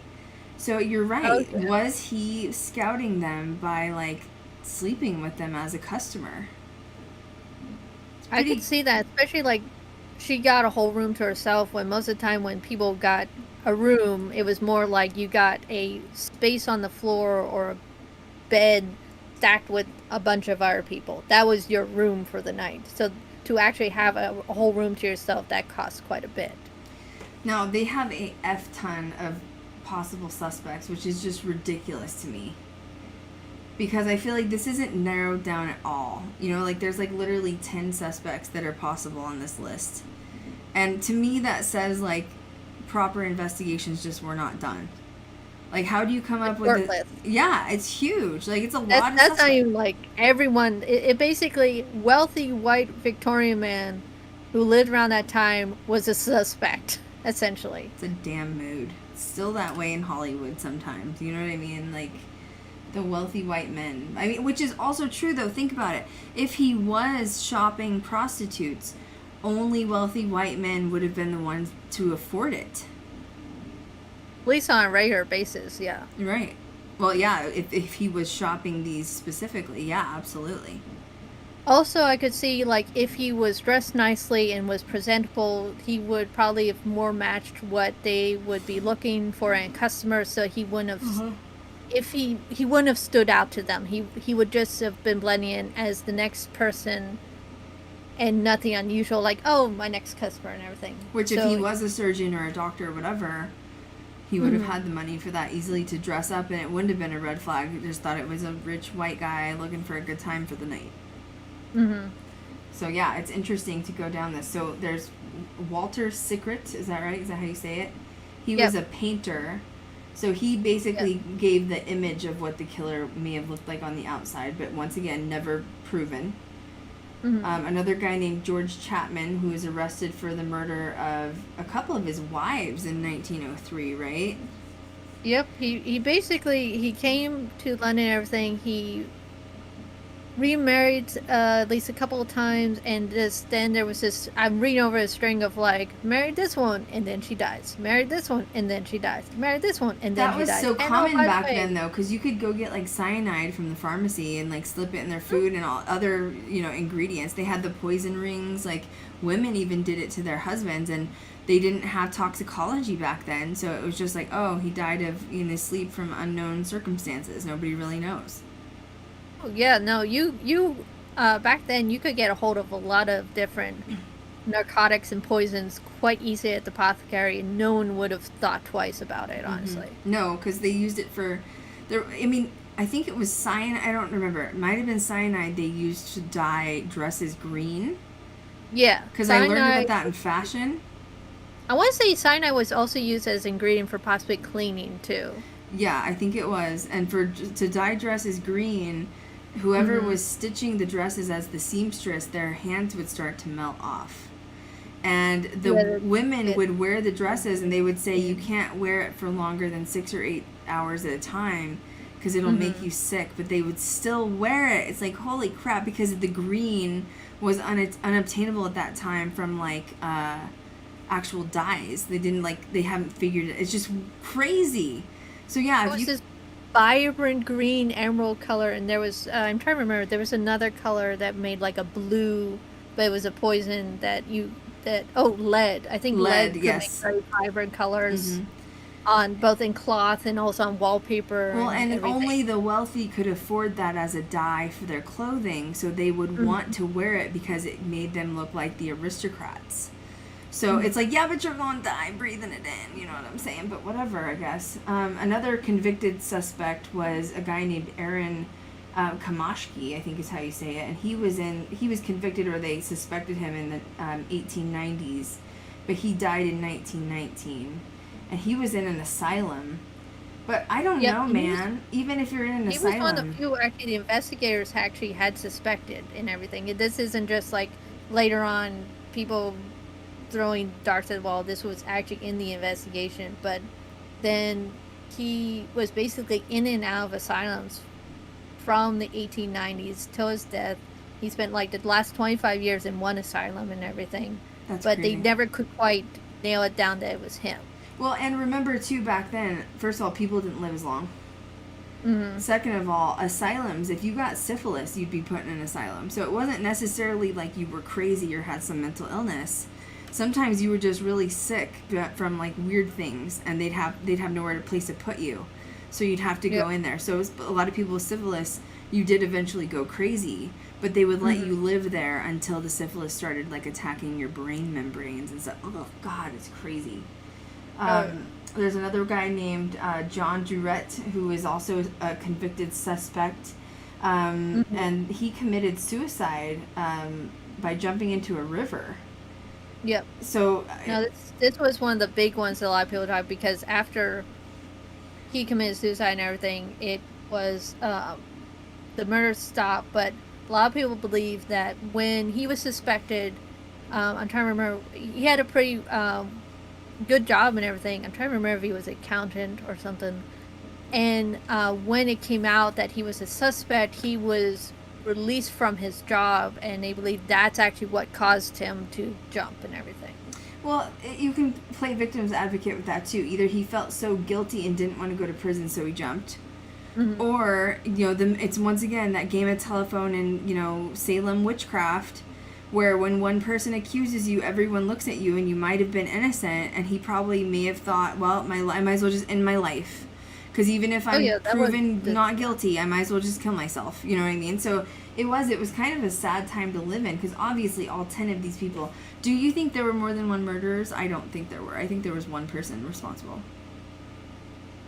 I kind of always wondered that if it was possible. I mean, if it was possible, one person could do it, because it would make more sense it'd be solo, because they would have to approach the woman and probably made it seem like they're wanting services and make some offer. This is probably also why maybe there wasn't as much struggle, or the struggle was very minimum, because they were just not thinking that there was trouble until it's too late. Right. But if you had two people coming up to you, then that would have been much more red flags coming up and everything. The other thing could be if they did have someone working with them, they could have done it, helped them afterwards to move the body or to help them with the cleanup or something. Yeah, I mean, for sure there had to have been one particular person that was actually the knowledgeable one behind the anatomy. I feel like finding two people that were capable of that's a far stretch, in my opinion. Especially back then, you would have had to have only one person that was really that knowledgeable to make those precise cuts, not damage any of the organs, remove the organs in the dark. Like, I don't know. Maybe he had an assistant that would, like, watch out for it. You know, there are other options of other placements, but to think that two people were responsible for the cutting, I think that's highly unlikely, in my opinion. Prince Albert was also basically this was Annie's like boyfriend or something, right? Or yeah, no, this was he got the prostitute pregnant, right? And that was why he was put under the microscope. Oh yeah, this was the unusual one. This actually, if you ever read the comic book From Hell, written by Alan Moore, I believe this is the main theory that he uses for his story and everything. But yeah, it was this idea that he was a wild guy. He visited brothels. He possibly got a shop girl impregnant because he was in that area, and then the royal family needed to cover it up because we don't want a scandal or illegitimate child on our hands or anything. And so they believe that this is possibly what could have started chain reaction of these women being murdered because they knew that they talked to Annie and they were in the know of what was going on. Well, and this was also what the movie From Hell with Johnny Depp was based off of, was this theory. I liked that movie as well. But basically, like, Annie gave up the baby to Mary Kelly. Mary Kelly supposedly had the baby for a while, and it was supposed, if this is real, that Mary Kelly, before she was murdered, handed the baby off to some sort of an orphanage. So if this is real, someone out there is of blood lineage, and they're going to find out eventually through ancestry DNA. You know what I'm saying? Like, eventually. They might find out they're the illegitimate child from the royal family and have, like, a more direct line to the throne than anyone.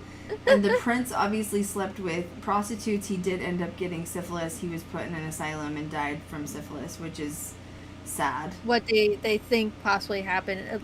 They say allegedly. It's never been, like, confirmed, but it's what was rumored.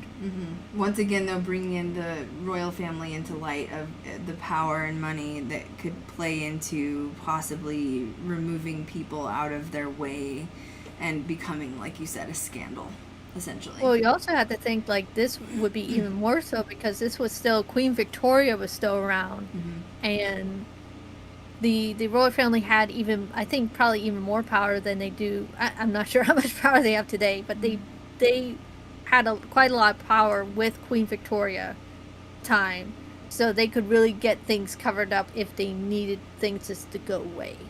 Well, I think they can still do that for sure. Lewis Carroll's another one. That was just the weirdest one. Yeah, what is it? I'm going to let you explain this one, because this one I found strange. This one I've heard before in the long list, and this apparently I just need to find this book, because there's apparently a book out called Jack the Ripper, Lighthearted Friend by Richard Wallace that came out, I believe, in the early 90s. And I'm like, okay, now I need to find this book. Oh my God. And he believed that Lewis Carroll, the Reverend Charles Dodson was his real name, was Jack the Ripper. And if you read his books, which I want to say the books were published before this? Yes, the books were published before this. That there was...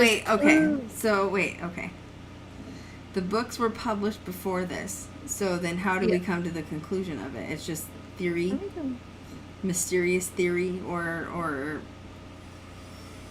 he thought there was, like, if you decipher the books, then it would show his plans to do this. And it's like a secret. What? It's like a secret. How do you explain this? Do you guys remember the old books, like in like when we were in grade school, like 90s era, where you would like read a book and it would like choose which passage, and then you flip to page Oh. 38 or 40. That's what it seems like to me, where it's these Yeah, like 'cause the books encrypted were- messages in the books, which led to him being like the admittive. Choose your own story. Yeah, I mean, Yeah, because the books were published in 1865. That's what I remember. Yeah.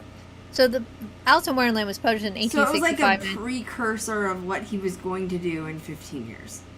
So safe to say, no one really in the Ripperology kind of believes this. They're just like, yeah, sure, because like one of the passages, like when Alice is with the Duchess, who's all about the pepper and everything, and she picks up the squalling baby, and at some point the baby turns into a pig, and she walks off with the pig baby and everything.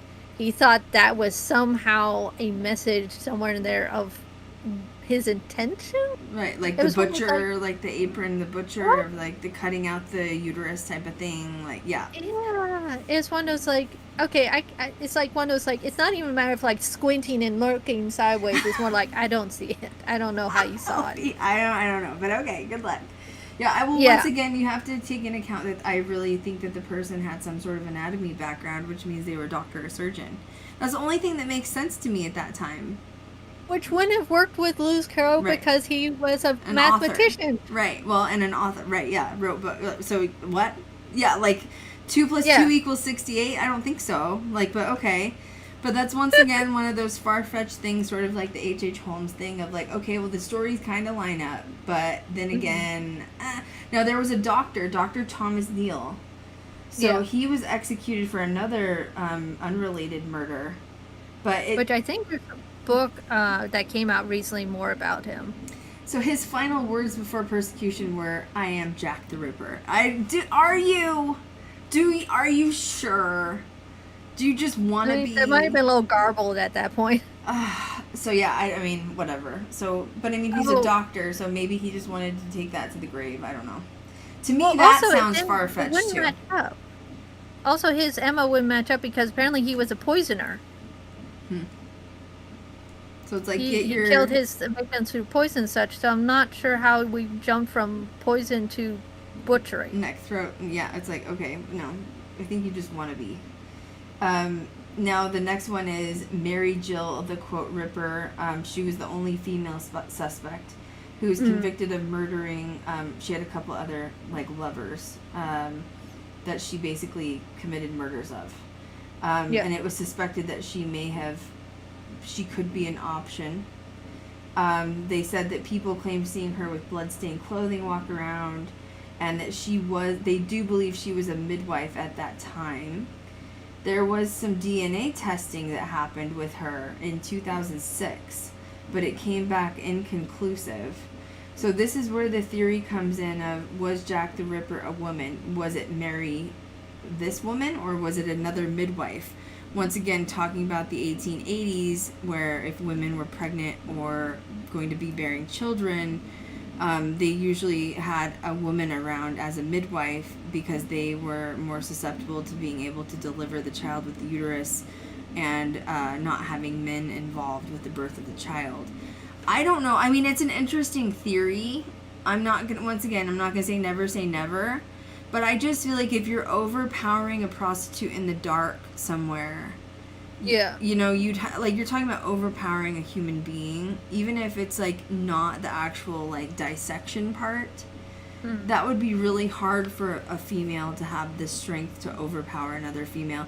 And also, you're thinking about the outfits they used to wear back in the day, which was like the girdles and the 8 different layers of skirting and tulle and the high like knicker pants that were like, like the little like short pants things that are underneath. So you're looking at this from like a different perspective.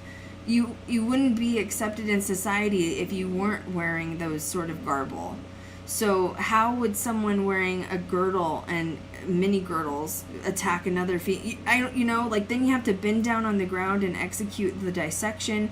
Have you ever worn a girdle? That's all I'm going to say. Like I have steel-boned corsets, and you cannot bend in those easily, can you? Have you tried them? Oh yeah, I've worked in them. Yeah, you can't bend in them easily. So it's like, I mean, you have to kind of rework how your body moves. It's not quite the same, so it's possible. It's totally, if you grew up with corsets, it's totally possible. It's just you just have to be more mindful of the corset, honestly. it's true. It's true. But, like you don't bend at the stomach. You bend it like the leg and the hip. you hinge at the hip. Yeah, exactly. It's a hinge for sure. But in other words, yes, you could kill someone doing that. However, I think it would be a timely or more timely than what was already going on with the dissection process. That's my opinion on it. I think the problem would be more the overpowering of them.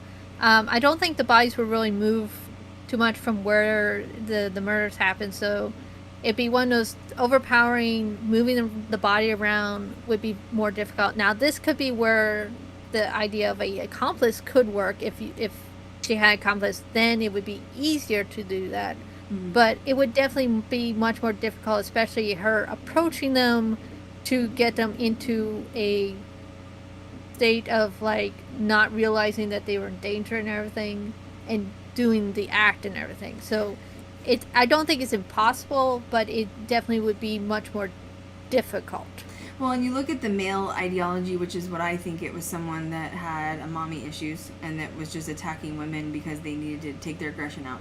But if you're looking at it from devil's advocate, from a female perspective, if it's a female midwife, like looking down upon prostitutes as essentially the scum of the earth, they are not, in their eyes, an entrepreneur, and that they need to be essentially eliminated because they're a shame to society. That would be like the motive, I would assume, for a female.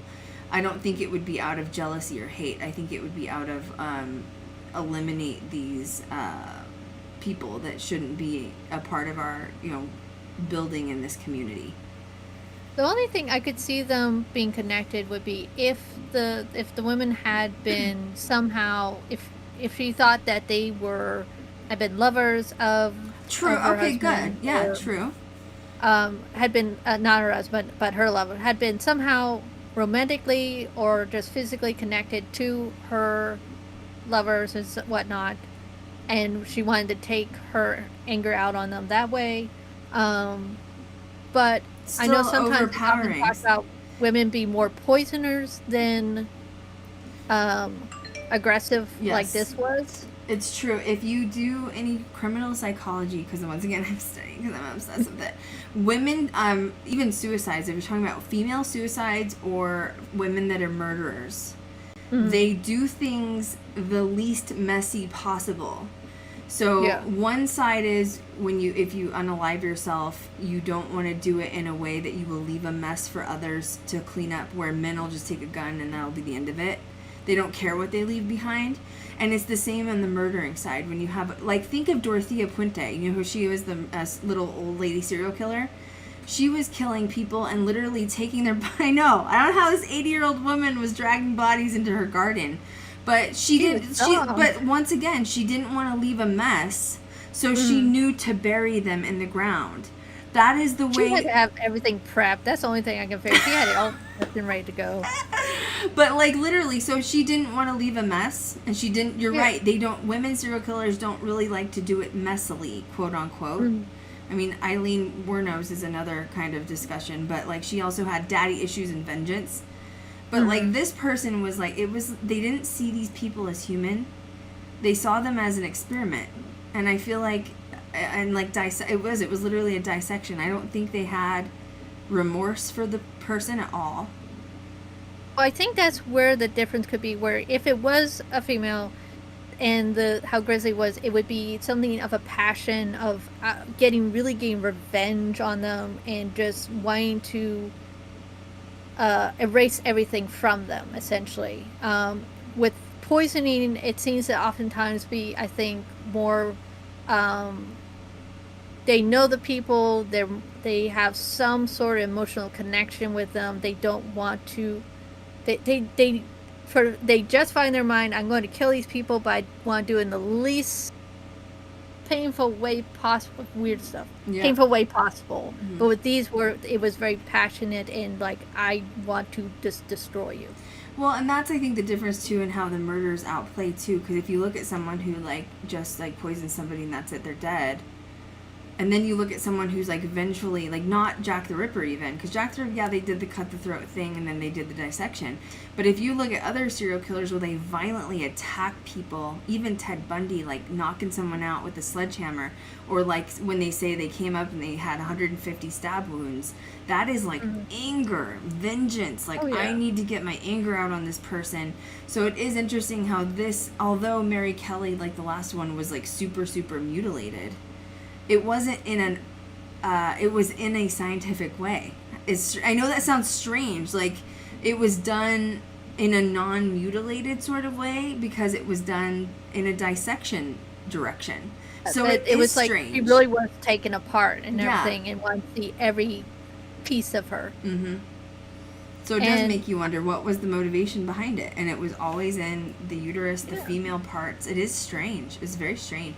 And then the murders just kind of stopped, and then that was it. So on one hand, it could have been one of these people of accusations. They knew that they were under the hot seat. If this person has money, maybe they left and went to a different country in Europe. Then on the other side, you have maybe this person was like, you know what, they're catching on to me. I think I need to stop.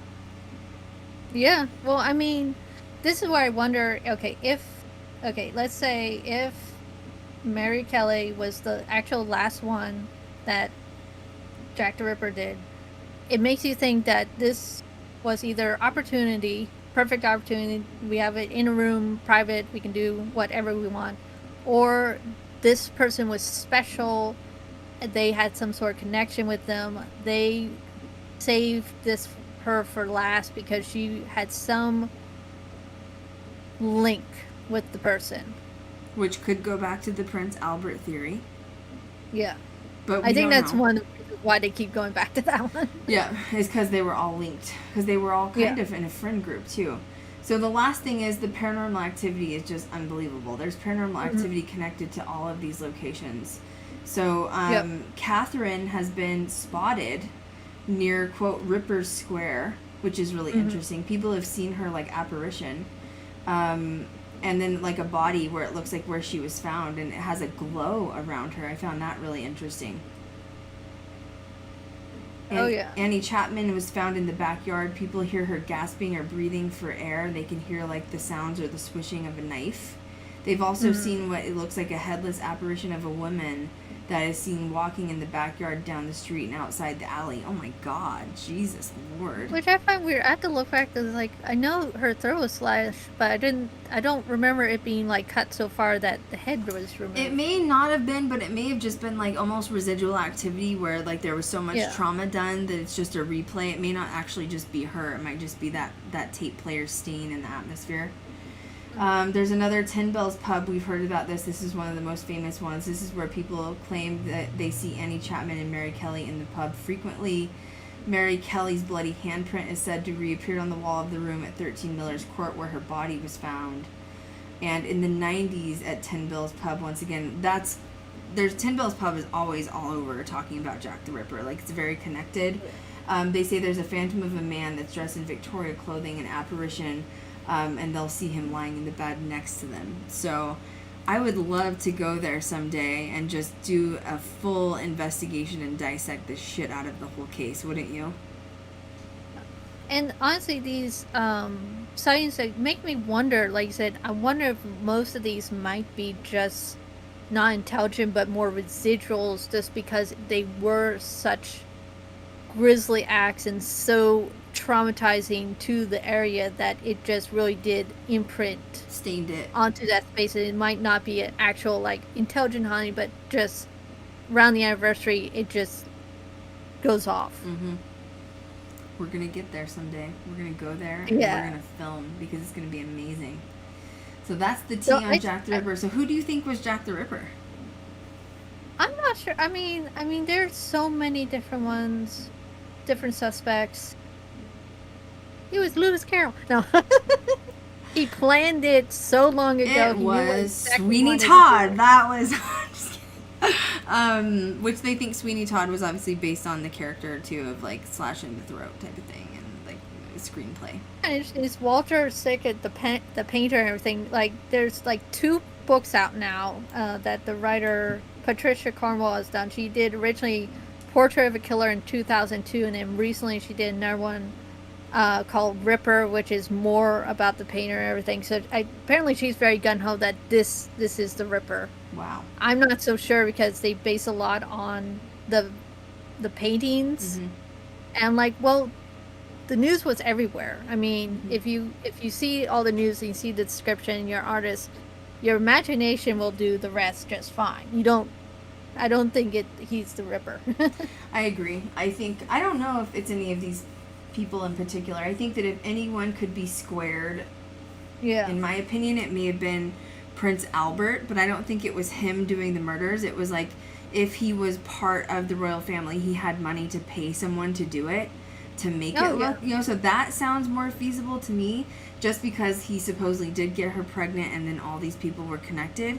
So in my opinion, yes, but then the question is that when people go in to investigate, they're not asking the right questions, like who's the Ripper? Well, it may not even be him. It may be like an altered image of Prince Albert that we're not getting specifically here. So yeah. I don't know. I feel like just somebody needs to go in there. There's got to be better evidence than what's been presented.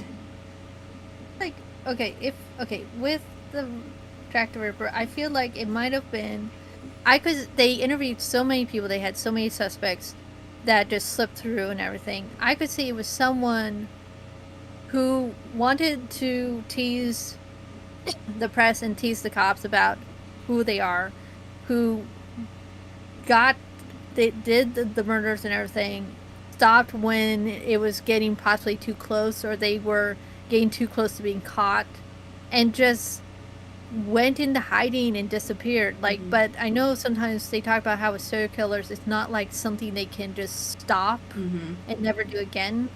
Which is why the theory of Prince Albert hiring someone would make sense to me.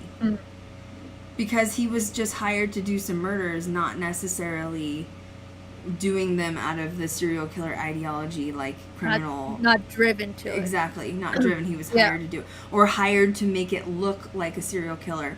And what more perfect than someone who's suspected of being a doctor or physician?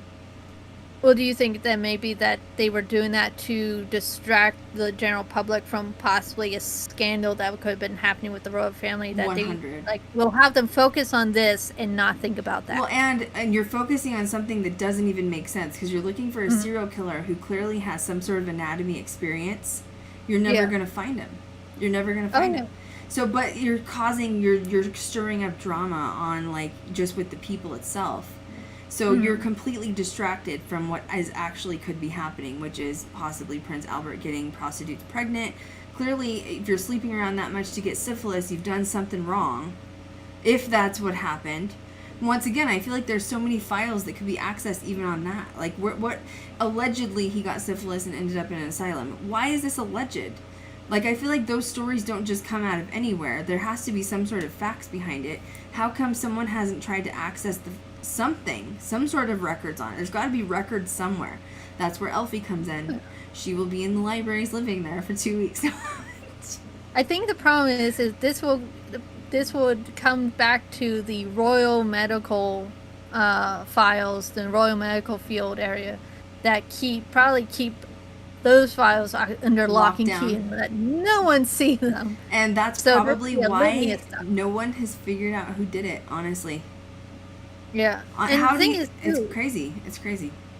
Oh, yeah. And the thing is, too, it most likely wasn't someone who lived in that area, because if it was someone who lived in that area, everyone would have figured out who it was eventually. Like, people talked, and, like, everyone knew everyone else, so people would have figured it out.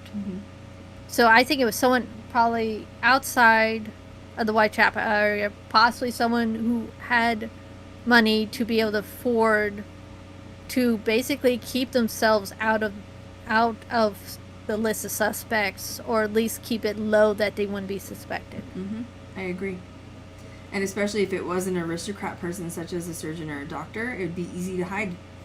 You're not going to be questioned. How dare you question me if I'm a murderer? I'm sitting here doing my job from, anatomy school and helping the public survive. How dare you question me and my aristocrat status of being very wealthy? Oh, yeah, no, you'd hear plenty cases where they talk about this is an upstanding person and they're greatly respected by their peers. And usually it was that was enough where, like, oh, they could have never done anything bad. And you're literally hiding in plain sight in public. You're hiding in Pretty public. much. Pretty much. So that is the tea on Jack the Ripper. Who do you guys think it is? Leave us comments below on what you think happened. We love to hear your theories. Thank you to Eilfie. We did kick ass on this stream. Feels good to be back. Oh, my last stream is not up. I know that you guys... There was an issue uploading it. I had people messaging me. I just honestly haven't gotten around. I have to re-edit it and re-export it, and I just haven't done it. So I will. Over the export too, so. Oh God, that export. It's not that thing. Yeah, I don't know what happened, but it was like glitching for some people. So I just took it down, and I was like, I'll just re-export it later. So I'll probably this one's when we actually stream like with Eilfie live, it's easier for me to export it now. So I'll probably export this one and then roll back to the other one. Probably not till next week though, guys. I've still been. I'm never gonna have a vacation, Eilfie. We have to go on vacation. Eilfie's gonna be dragging me in a wagon, right, Eilfie? Yep, it's gonna be bedazzle wagon. A gothic bedazzle. Yeah, and you're gonna be handing me endless margaritas and just if you see my body being drugged by Eilfie, just ignore it. She's not Jack the Ripper, I promise. Don't worry, she's alive. It's okay. Yeah. I poke her every once in a while. Look, she twitches. She's alive. Oh my God, yeah. I'm hoping we're all gonna try to go on vacation. Hopefully either October, and if that doesn't work, then probably won't be till spring. But you know what? I'm just gonna roll with the punches. You know what I'm saying? Just gotta deal with it. So Make it work. It'll be fun. Yeah, I'll be fine. Just like, just give me some caffeine and it's fine, you know. But oh yeah. Next week's with Kat. I can't remember what we're doing next week. Kat and I are crazy. We never do. We're always all over the place. I don't know where we're at next week, but it's fun. So make sure you guys tune in for that. Make sure you guys are following us on social media. Our TikTok account is blowing up. I think we have like 1,000 or 2 going now, followers. So follow us on TikTok. Yes, my TikTok's good. Make sure you follow us. Got to get Eilfie on TikTok next. God. No, I'm good. Oh my gosh. So make sure you guys are following us. This will be a podcast. It'll be uploaded on all major streams. What's that? I said follow Krystal on TikTok. Follow Krystal. Her TikToks are cool. I'll get Eilfie on eventually. We'll get there. You know what I mean? Maybe when we're on vacation, we'll get Eilfie in on a couple of TikToks. So thank you guys so much. Teach me some of the dances. They'll be fine. I won't do the dances. I won't do the dances. Like, I was a cheerleader in high school, so I'm very like go team. Like, so just dancing is just it'll come out I'll look like a cheerleader. Nope, we're just gonna skip that. Skip the dances. You know what I'm saying? So make sure you guys follow us. Make sure you download our podcast. It'll be on all major streams probably tomorrow. If you need to find out where to find our podcast, please go to ghostgirldiaries.com. And as always, we will catch you guys next time. Thank you guys.